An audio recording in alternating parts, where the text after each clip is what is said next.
오늘 하루 종일 아마 이 부분 도대체 왜 국민들은 국민의힘에게 자유우파들에게 이런 시련을 안겼는가 참 우리가 좀 돌아봐야 되는 것 같은데요. 우리가 반성할 때는 세 가지 원칙이 있습니다. 첫 번째, 내가 뭘 잘못했는지를 확실히 알아야 되는 것이죠. 그렇죠?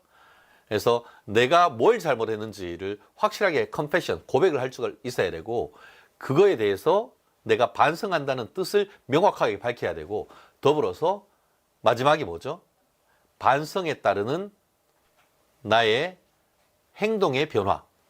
요게 있어야 되는 거죠. 내가 잘못했다고 하는 것을 원인을 제대로 짚고 그에 대한 대책을 알리는 것이 가장 중요한 것 아니겠습니까? 어떤 인과관계에 있어서의 어떤 대책이 나오기 위해서는 우리가 원인을 밝혀야 되는데, 내부적으로 여러 가지 그 내생적 변수, 외생적 원인이 있을 수 있지 않겠습니까?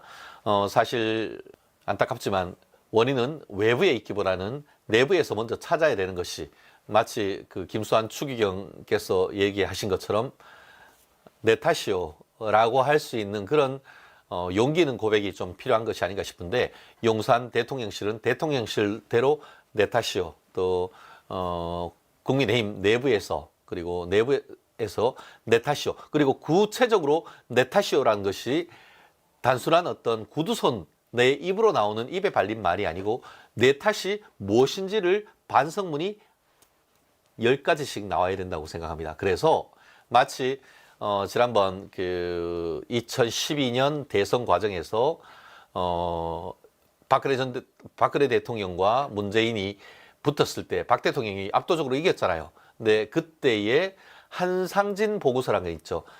서울대 한상진 교수가 민주당의 대선 패배에 따르는 원인을 분석하고 대안을 제시했던 한상진 대선 백서가 있습니다. 내용이 너무나 민주당의 아픈 것을 콕콕 찔렀기 때문에 한상진 교수가 민주당으로부터 굉장히 욕을 얻어먹었던 게 있습니다. 뭐 대표적인 내용을 보면은 그때 그 박근혜 대통령 같은 경우에는 선거의 여왕, 또 박정희 대통령의 그 딸, 그리고 또 박 대통령의 어떤 나름대로의 어떤 그 원칙, 이런 부분이 아이덴티티가 확실히 섰음에 비해서 그 당시에 이제 그 문재인 후보 같은 경우에는 문재인의 프레지던셜 브랜드 PB가 뭐냐, 이 사람이 어떤 이미지를 가진 사람이고 취하려고 하는 태도가 뭐냐, 이런 부분에 대한 어떤 그 명확한 아이덴티티가 설립되지 않았다라는 것부터 해서 정책적인 부분, 이런 부분들의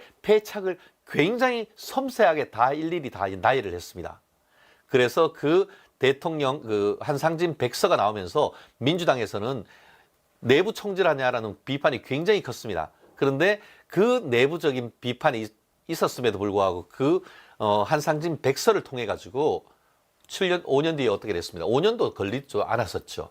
결국 그 2017년 대선 과정에서 결국 그 문재인 대통령이 정말 뭐 탄핵 이후에 정말 안타깝지만 어쨌든 문재인이 당선되는데 그와 같은 그 선거 패배에 따르는 백서를 만들었는, 그 화이트북을 만들었는 것은 엄청나게 큰 작용을 했다는 게 민주당 내의 그 어떤 그런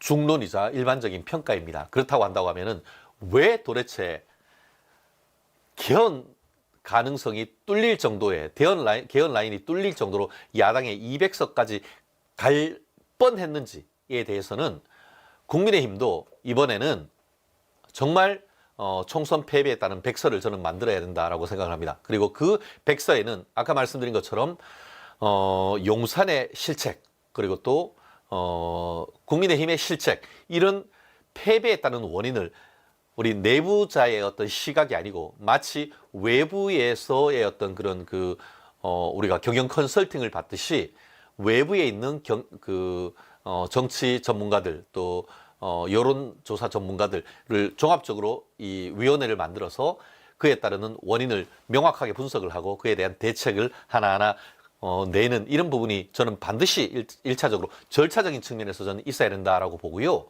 그것 외에도 지금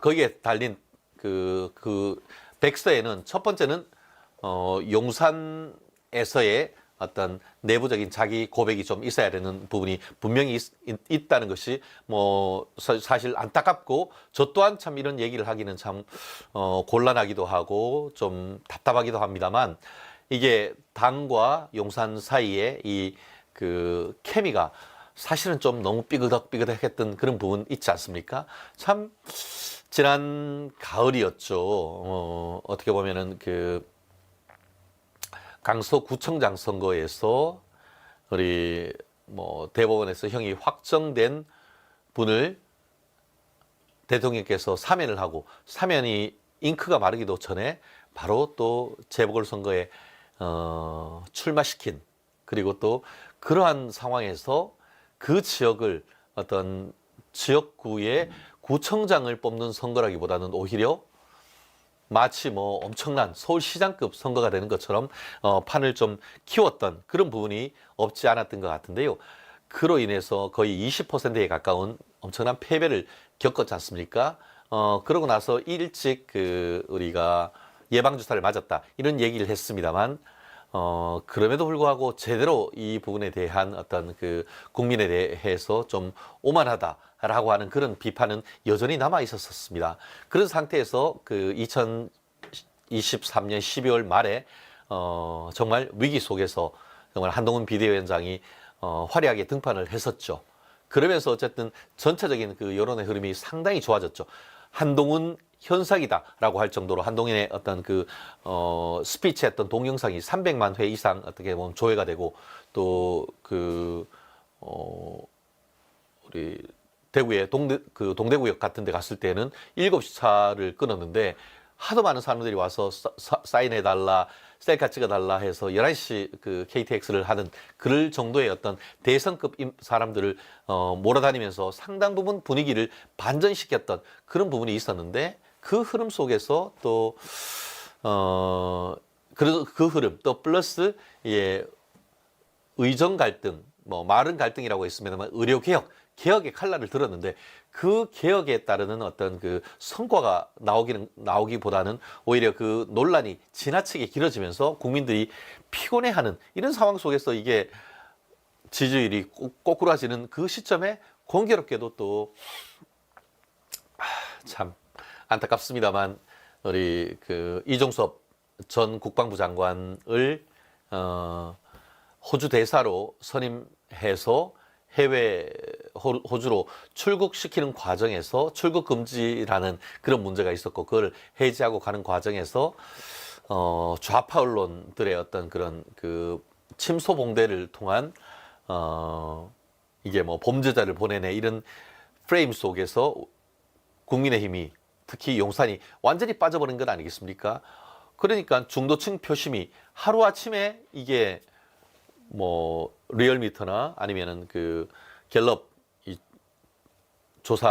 여론조사 기준으로 10% 이상 지지율이 폭락하면서 이 여론이 완전히 뒤집혀버린 이런 참 어이없는 그런 상황. 물론 뭐 그 한동훈 비대위원장이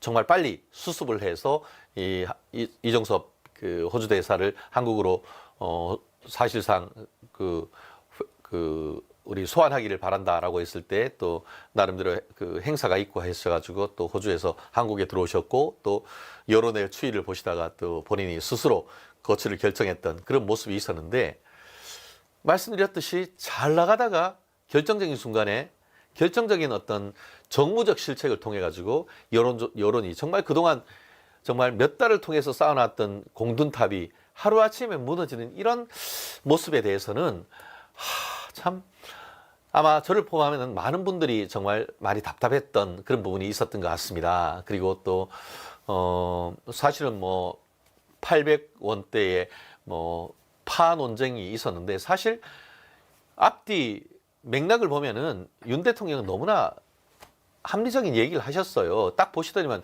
아유, 다른 데는 이렇게 싸지 않지 않습니까? 여기는 농협이다 보니까, 농협 하나로 맡아다 보니까 농협 관련되는 기금도 있고 또 자체 프로모션 하는 데 대한 마케팅 비용이 있다 보니까 이 정도긴 한데, 하지만 그럼에도 불구하고 이게 800여억 원 정도 된다고 하면은 그래도 또 국민들이 이제 일반 서민들이 살아가는데 합리적으로 느끼지 않을까. 이런 맥락인데 앞뒤 다 떼버리고 파는 800원대가 합리적이다 라고 하니까 이제 뭐 좌판에 우판에 파들고 나와서 아무튼 그런데 그런 빌미를 준 게 너무 사실은 가슴에 아프고 그런 부분이 또 수원정에 있는 국민의힘 영입 인재인 이수정 교수님이 또 그런 부분을 또 본인 스스로 나중에 이제 사과도 하고 했습니다만 뭐 팜 뿌리가 뭐 800 얼마다 뭐 그런 퍼포먼스를 하면서 국민들에게 희화화되면서 이게 진짜 별것 아닌 것 같지만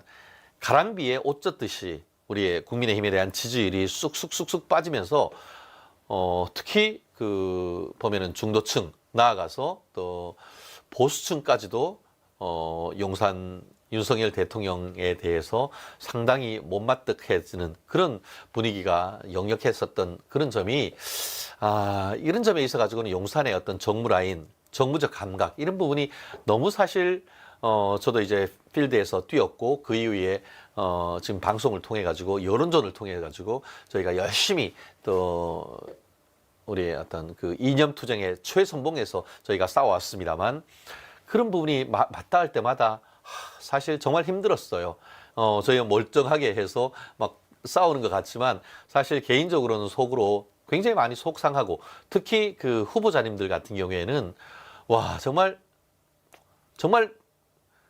개인적으로 좀 원망스러운 그런 생각도 많이들 하셨을 거예요. 다만 그럼에도 불구하고 당정청이 하나가 돼서 원팀 정신으로 뛰어야 된다라고 하는 그런 어떤 대의 명분 때문에 아마 본인의 어떤 그런 서운함이나 이런 부분을 많이 삭혔고 다만 그중에 또 일부 또 후보자들 같은 경우에는 대놓고 또 뭐 탈당 운운도 하고 또 뭐 무릎 꿇고 윤 대통령이 사과해야 된다는 그런 얘기가 있어서 보수 분열을 낳는 또 그런 안타까운 또 계기가 돼버린 그런 부분이 돼 있었었는데 말씀드린 것처럼 지금 말씀드린 게 어떻게 보면 용산의 정무적인 일부 실책이다라고 우리가 예측할 수가 있죠. 사실 그 하나하나가 아주 큰 문제냐? 결코 그렇진 않지만 언론을 통해서 확대 재생산되고 또 특히 이제 지금 멸콩TV 청취자 정도 되시는 분들은 우리 TV에서 얘기하는 것보다 막전 막후에 대한 얘기를 훨씬 더 상세하게 들으면서 그래서 그렇구나 이런 맥락을 짚지만 그렇지 않고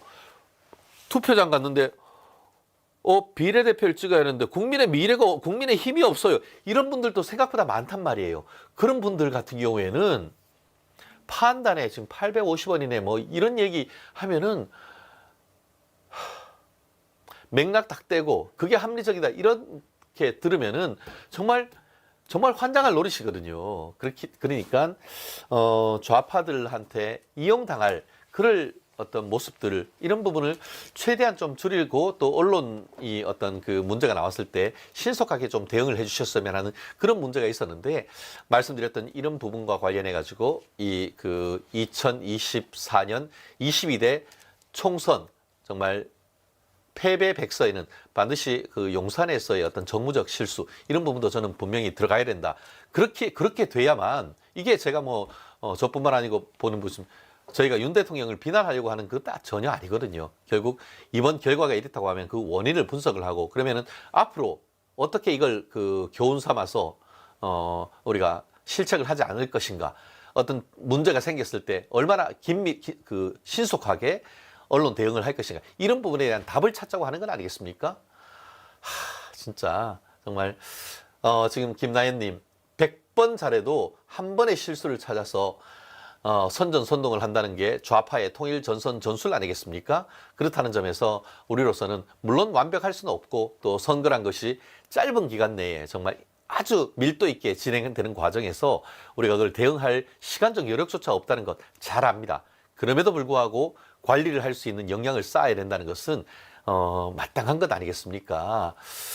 그리고 또 수기님 범죄자를 구속시키지 않고 활개치게 다니게 하니까 그렇다. 맞습니다. 참 저도 뭐 여러 차례 그 얘기를 하고 있죠. 그러니까 저는 지금 얘기하는 건 우리의 내생적 원인 그리고 또 외생적 원인이 있겠습니다만 내생적 원인으로서 말씀드린 것처럼 용산의 어떤 그런 정무적 실책 이런 부분에 대해서 저희가 반드시 한번 좀 돋봐봐야 되는 것이고 또 당에서의 어떤 실책이 없느냐 이런 부분과 관련해서 봤을 때에 지금 아마 댓글을 많이 다시는 그런 부분 같은 경우에도 과연 이번 공천 시스템 공천이다라는 취지로서 우파 정당에서 처음으로 시도했다라는 점 자체는 굉장히 높이 평가하고 그 과정에서 큰 어떤 민주당과 달리 큰 갈등이 불거지지 않았다는 점에 대해서는 나름대로 의미가 있는 공천이었다.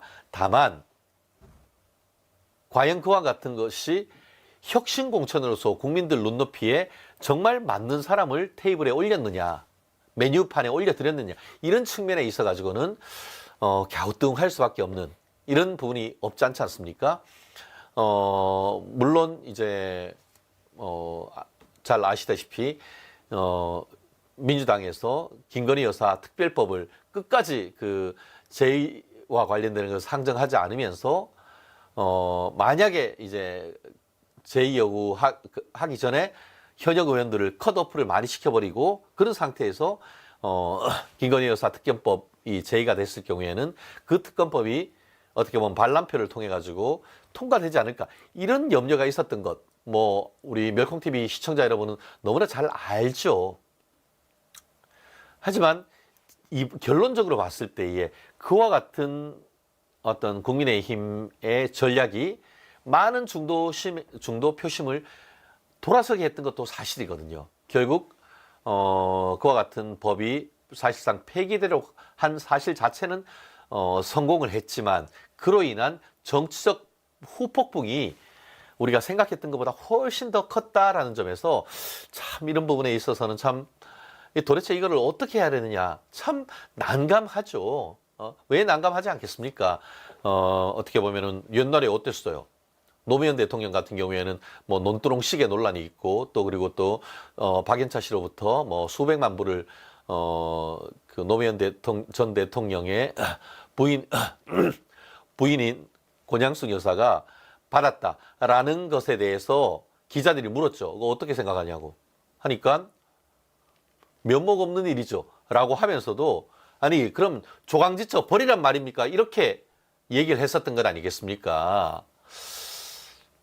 그러니까 그런 점에 있어서 노무현 대통령에 대해서는 그럼 조강지처 버리란 말입니까? 그걸로 그런 그 뇌물 관련되는 뇌물성 돈을 주고받은 것에 대해서 이게 익스큐즈가 되고 이 정말 어떻게 보면 이제 몰래카메라 찍어가지고 함정에 빠뜨려서 했던 그런 부분에 대해서 좀 정말 국민의 눈높이에 맞지 않았다라는 것을 얘기를 하시면서 안타까운 일이죠. 했는 것만 가지고는 용서가 안 된다라는 것도 사실 노무현과 윤석열 두 분을 대비한다고 하면 윤 대통령이 훨씬 더 솔직했는 게 사실이죠.